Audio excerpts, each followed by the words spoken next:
చిన్నతనంలోనే దేవతలందరి నుండి ఎన్నో శక్తుల్ని వరాలుగా పొంది మహాశక్తివంతుడైన హనుమంతుడు తన స్వాభావికమైన కోతి లక్షణాల వల్ల విపరీతమైన అల్లరి చేసేవాడు.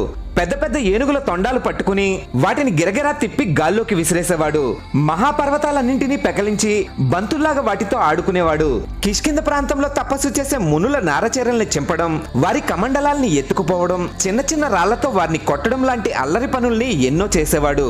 ఇలా రోజు రోజుకి హనుమంతుడి ఆగడాలు పెరిగిపోవడంతో విసిగిపోయిన మాతంగముని హనుమంతుడి శక్తి ఏంటో ఇకపై హనుమంతుడికి గుర్తు ఉండదని చెప్పించి, ఎవరైనా హనుమంతుడికి ఆయన బలాన్ని గుర్తు చేస్తే హనుమంతుడికి ఆ బలం తిరిగి వస్తుందని శాప విమోచనాన్ని అనుగ్రహించాడు. హనుమంతుడిలో అల్లరి తగ్గిపోయి చదువు మీద ధ్యాస పెరగడంతో అంజనాదేవి హనుమంతుడికి చదువు నేర్పమని సూర్యుడిని ప్రార్థించింది. ఆకాశంలో సూర్యుడు తిరుగుతూ ఉంటే హనుమంతుడు సూర్యుడు రథంతో పాటు ఎగురుతూ తన విద్యాభ్యాసాన్ని పూర్తి చేశాడు.